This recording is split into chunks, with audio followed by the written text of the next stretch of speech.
Olá amigos, de volta. Sei que tiveram um pouquinho de paciência alguns dos habituais espectadores, tiveram de ver programas repetidos, porque eu estive ausente durante uma boa temporada, mas vamos recomeçar com a nossa série de conversas com gente interessante e nova, embora o meu convidado de hoje já tenha estado aqui, mas já foi há alguns anos, o professor André Correia de Sá. Eu não sei se lhe perguntei de outra vez, é descendente de Salvador Correia de Sá? Pelo menos há essa história corre na família, eu a brincar, portanto, é muito possível que assim seja. E antes de mais eu queria agradecer a oportunidade de estar aqui hoje. O prazer é meu, a gente já vai falar de si, mas o nome... Bom, essa história corre na família. Conte lá, como é que é? De certa maneira dizem que somos descendentes do Salvador Correia de Sá e Benevides, não é, que fez história larga. Para quem não sabe quem é Salvador Correia de Sá, é curiosamente uma das figuras, eu vou dizer, da expansão portuguesa, sim, uma figura que teve um papel importante em várias fases, digamos assim, do Brasil, nomeadamente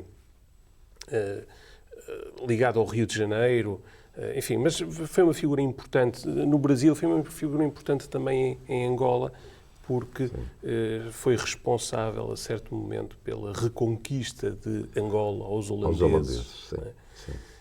E é por causa disso que a família não muda a escrita, que é Correia, ainda com possivelmente para manter a ligação. Será essa uma das razões. Não é? Muito bem. E é isso que levou o André ao Brasil. Hoje a gente já vai falar.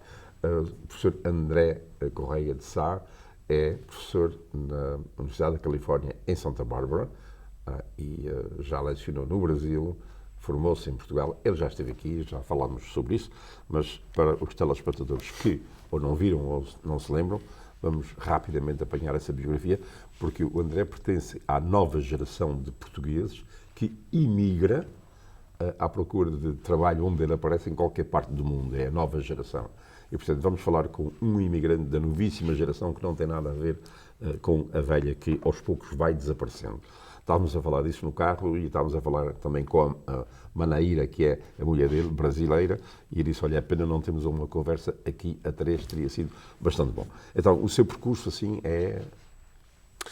O meu percurso, na verdade, é um pouco invulgar, porque primeiro eu comecei por estudar farmácia e formei-me em ciências farmacêuticas e fui farmacêutico durante alguns anos, mas, na verdade, aquilo que eu gostava de fazer era ler e escrever sobre o que lia.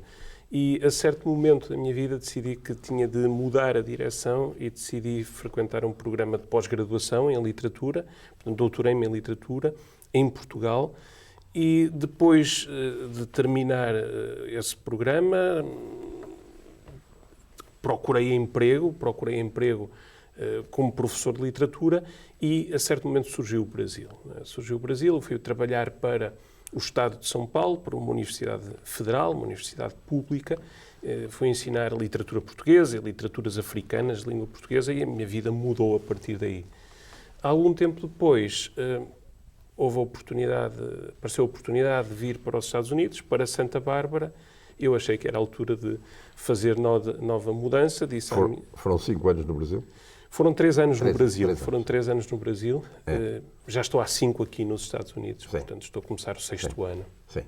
E, entretanto, como é que é isso do casamento? Você está casado com uma brasileira, o casamento foi no Brasil ou como é que foi? Não? Na verdade, o casamento foi em Portugal. Nós conhecemos em Portugal, porque é uma brasileira que se apaixonou por Portugal, foi estudar para Portugal ainda muito nova e decidiu fazer de Portugal a casa dela. Nós conhecemos em Portugal, conhecemos em sessões de poesia, uma coisa muito lírica e muito romântica, mas foi a partir daí e, portanto, casámos. Entretanto, ela estava também a fazer o doutoramento em Portugal, eu arranjei emprego no Brasil e ela arranjou emprego em Espanha. Quer dizer, ela vai para a Espanha e você vai para o Brasil. Ela vai para a Espanha. Casamento moderno. Esses casamentos podem durar muito, assim. Pois, mas e tínhamos a casa em Portugal. E depois, entretanto, ela acabou o doutoramento, eu vim para os Estados Unidos e decidimos vir os dois. e recomeçar a vida cá. Esse trajeto é um trajeto, o trajeto, não a parte anterior, não foi farmacêutico, mas Jorge Sena, o grande escritor português que foi professor em Santa Bárbara, fez esse trajeto de Portugal, depois foi lecionar para o Brasil. E era engenheiro civil em Portugal. E era engenheiro, então era engenheiro Fazia civil, estradas em Portugal. E depois foi lecionar para Santa Bárbara. É exatamente o mesmo percurso, você está no lugar que ele ocupava naquela altura. E curiosamente fomos lecionar não para a mesma universidade, mas para universidades muito próximas na mesma região, no Brasil, em São Paulo. É. Então você sente às costas o peso dessa grande figura da cultura portuguesa? Eu gosto de pensar que sim, De facto, é o lugar que foi de Jorge de Sena e portanto, há um certo orgulho em estar nessa posição, mas, claro, há o peso de ter aos ombros uma das maiores figuras da cultura portuguesa, uma figura que nos ajudou a refletir não apenas sobre a cultura portuguesa, mas também sobre a imigração. Portanto, há esse legado que eu gosto de tentar manter vivo. E como é que você, ao olhar para esses 3 pilares, essas 3 áreas geográficas tão diferentes umas das outras, como é que você se sente em relação a elas? Você também coleciona nacionalidades como o Jorge de Sena? Como quem muda de camisa. Como quem muda de camisa, que é o que ele dizia. De certa maneira, sim. Quer dizer, no Brasil tento ser brasileiro, em Portugal sou inevitavelmente português e nos Estados Unidos tento, enfim, ser um português americano, talvez seja. Se você tivesse de escolher onde é que ficava? A trabalhar, Sim. Ficaria nos Estados Unidos. Ficaria? Ficaria. Confesso que ficaria porque me parece... É onde estão as melhores universidades do mundo.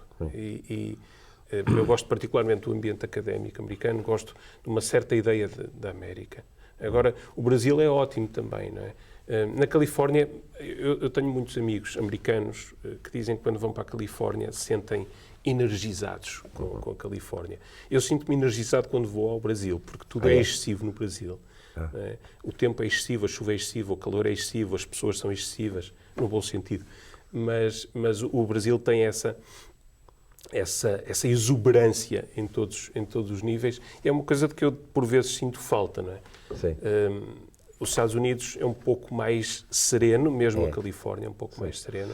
Esse sentir-se energizado na Califórnia não terá a ver com o clima? De certeza que sim, não é? O céu azul. Sempre, céu seco. Seco, céu azul brilhante o ano todo, não é? Nós temos um filho lá e quando eu vou à Califórnia até as pessoas sorriem mais. Sim. Estão sempre a sorrir, bem dispostas. Have a good morning. Isso, os funcionários dos supermercados. Aqui não, é tudo sisudo, pesado, como estes dias de hoje. Minha mulher tem uma história engraçada porque ela diz que sempre que... Ela sabe que está na Califórnia, quando saímos no aeroporto, entramos num táxi, num Uber, numa coisa assim, e somos saudados efusivamente, não é? Seja a que horas for. À 1, 2 da manhã, às vezes é um pouco estranho ser saudado com toda essa alegria, mas sim, a Califórnia tem isso. Há uma teoria climática que o clima tem influência, já vem do grego Heródoto, e tem sido rejeitado por muita gente, passar coisas que são impossíveis, não? Por exemplo, o lado açoriano, ser mais taciturno. Quem vai aos Açores está constantemente num clima úmido e carregado de nuvens. Óbvio, até as pessoas, quando está um dia alegre, um dia claro, um dia de sol, as pessoas têm outro ar e dizem, que maravilha. As próprias pessoas estão constantemente a falar disso. E, portanto, o clima tem influência nas pessoas. E eu senti isso na Califórnia. Também há outros climas secos nos Estados Unidos, por exemplo, no Arizona, mas na Califórnia também tem o lado do Pacífico, do mar. A costa, mesmo para o Jorge Sena, isso era fundamental. Quando ele antes de ir para Santa Bárbara, ensinava no Wisconsin, em Madison, invernos terríveis, não é? Sim. Longe do mar, e a proximidade do mar, o sol, a temperatura amena, a primavera contínua. Mas a Califórnia hoje já não é o que era, não é? Quando eu falo quando o André, nós vimos aqui para o New Bedford e a olhar para as estradas com pouco tráfego, dizem, a Manaíra perguntou, mas isso é mesmo assim?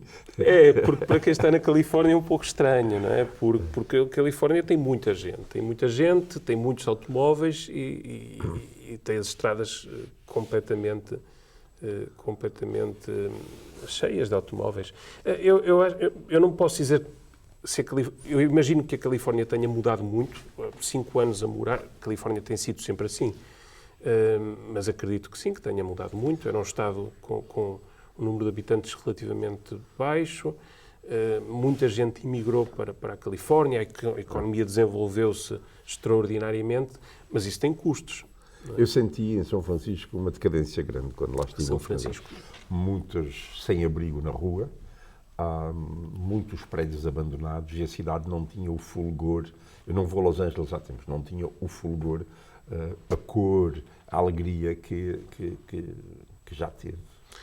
São Francisco tem-se notado muito, justamente porque o número de sem-abrigos cresceu enormemente, a cidade está em decadência, não nos sentimos seguros, falo por mim, não me sinto muito seguro em São Francisco, caminhando, eu gosto muito de caminhar pelas ruas a pé, e não me sinto muito seguro em São Francisco por causa disso. Eu acho que o mesmo está a acontecer em Los Angeles, de certa maneira. Portanto, vemos mais pobreza nas ruas, vemos essa decadência, não é? Essa decadência que nem sempre condiz com o retrato da Califórnia, com o retrato postal da Califórnia. E como é que você lida com o isolamento da comunidade portuguesa? Porque Santa Bárbara é um reduto, é uma grande universidade, absolutamente, mas tem os alunos, mas você está ali, ainda em Los Angeles, tem ali perto a Artígia, mas depois em São Francisco também tem umas comunidades ali à volta, portuguesas. Você dá-se bem com essa imersão quase total no meio americano? É uma coisa que eu tenho procurado fazer muito, portanto sinto-me bastante isolado em Santa Bárbara, justamente porque não há comunidades próximas, é difícil ouvir alguém falar português, para além dos nossos alunos, mas o que eu tento fazer é estar próximo das comunidades que estão mais no norte da Califórnia, sobretudo no Central Valley. Tem feito isso? Tenho feito isso, ou presencialmente, quando é possível, muito mais frequentemente, obviamente, por Zoom. Não é? As tecnologias agora permitem esse encurtar da distância. Que tipo de envolvimento é esse? Quer falar para aqui à vontade?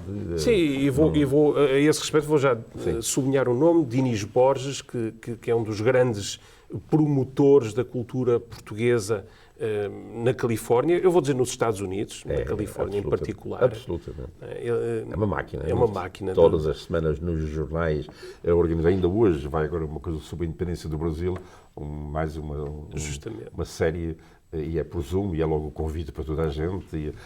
Eu sinto essa pressão, eu não tenho tempo para assistir a tudo, mas ele é uma máquina produtora de atividades. Absolutamente, ele está à frente do Portuguese Beyond Borders Institute, ligado à Universidade Estadual da Califórnia em Fresno, e faz, de facto, um conjunto de atividades imenso. Eu costumo dizer-lhe, já lhe disse várias vezes, eu tenho aprendido tudo o que eu sei, grande parte do que eu sei sobre a comunidade, de experiência direta, com ele, aprendo com ele, sobretudo sobre a Califórnia. Não é? Mas isso é muito bom, eles ligarem-se à Universidade de Santa Bárbara, porque Santa Bárbara passou muitos anos ali, completamente. O Jorge Sena ele fazia questão de ele era convidado e ele ia, não era muita coisa, não havia muita atividade, mas quando ele era convidado ele estava presente. Mas depois outros não se interessavam. O Jorge Sena fazia questão de estar presente, não seria muito ativo, continuamente ativo, mas quando era chamado, quando era convidado... Para falar. Para falar, insistia em estar, não é? E nós vemos isso, por exemplo, nos textos que ele escreveu sobre a imigração, não é? Que estão reunidos e publicados. Mas durante alguns anos, de facto, essa ligação foi-se perdendo. As universidades muito facilmente se convertem em torres de marfim e perdem essa ligação, essa conexão com as raízes da comunidade. Eu tenho procurado refazer essa ligação, intensificar essa relação. E acho que é importante por várias razões. Primeiro, é importante a nível pessoal, para me sentir mais integrado num espaço de que também faço parte. E, por outro lado, acho que no contexto da universidade, academicamente, temos todo o interesse em estabelecer ligações com a comunidade e ajudar os membros a redescobrirem-se enquanto portugueses. Telespectadores, eu estou com o professor André Correia de Sá, professor da Universidade da Califórnia em Santa Bárbara, e quando as conversas são interessantes, passam tão rapidamente, a primeira parte já está mesmo no final. Voltamos daqui a breves instantes. Até já.